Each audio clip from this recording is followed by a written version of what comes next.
In 1980, the estimated population of Pottsville, USA was 31,450. By 1981, the population had grown to 35,553. Part A, assuming the growth is linear, construct a linear equation that expresses the population P of Pottsville T years after 1980. So we want to find a linear model for A, and then for B, we want to assume exponential growth and construct an exponential equation that expresses the population P of Pottsville T years after 1980.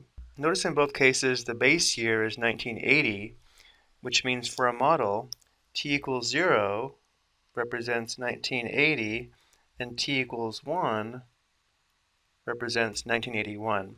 Let's begin by listing the given information as ordered pairs. Since the population in 1980 was 31,450, that would be the ordered pair 0, 31,450. And then in 1981, the population was 35,553, which would be the ordered pair 1, 35,553. We can use these two ordered pairs to construct our linear model and our exponential model. So for our linear function p of t, it'll be in the form p of t equals m times t plus b, where m is the slope or constant rate of change, which in this case would be the population growth per year, and b would be the vertical intercept, or the point 0, b, which would be the starting population when t equals 0. So notice how, because we have the point 0, 31,450, 31,450 is the starting population in the year 1980, and therefore the vertical intercept b equals 31,450. So now to complete the linear model, we have to find the slope, which should be the increase in population per year. To do this, we'll find the change in the population divided by the change in time. Again, for our linear model, the slope is equal to the change in the population divided by the change in t. Well, notice how the change in t is just 1, so we could just find the increase in the population to find the slope. Let's go ahead and use our formula here. The change in the population would be 35,553 minus 31,450. And we would divide this by the change of t, which is 1 minus 0, which is equal to 4,103. And now because we have the slope and the vertical intercept, we have our linear model. P of t equals 4,103 times t plus 31,450. And now let's find our exponential model. Our exponential model will be in the form of p of t equals a times b raised to the power of t, where a represents the initial value, or the starting population, which again, because we have the point 0, 31,450, we know a equals 31,450.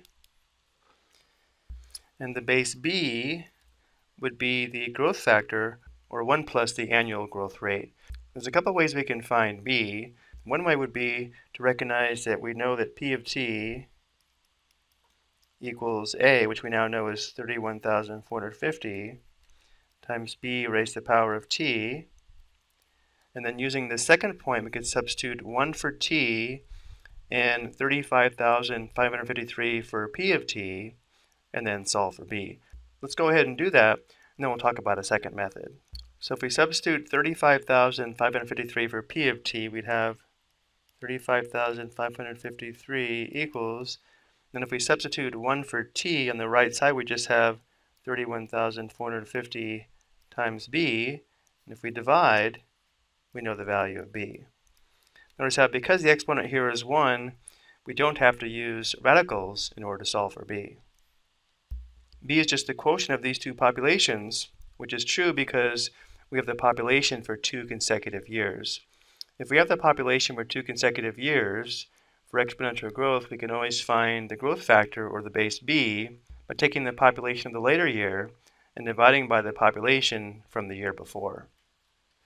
So using our calculator, we have 35,553 divided by 31,450.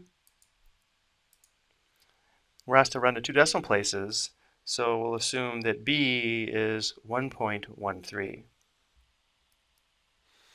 So now that we know A and B, we can write the exponential model. P of t equals A, which is the starting population of 1980, times our base, which is 1.13 raised to the power of t. And we still have 2 more questions. We want to use a linear model to predict the population in 1987, and then use the exponential model to predict the population in 1987. So remember, t is the number of years after 1980. One way to always make sure you have the correct value of t is to take the desired year, in this case 1987, and subtract the base year, in this case 1980, and this will give us the value of t we need to use to evaluate our models. So we're going to find p of 7 using our linear function, as well as p of 7 using our exponential function. So let's go back to the calculator. So p of t using the linear model would be 4,103 times 7 plus 31,450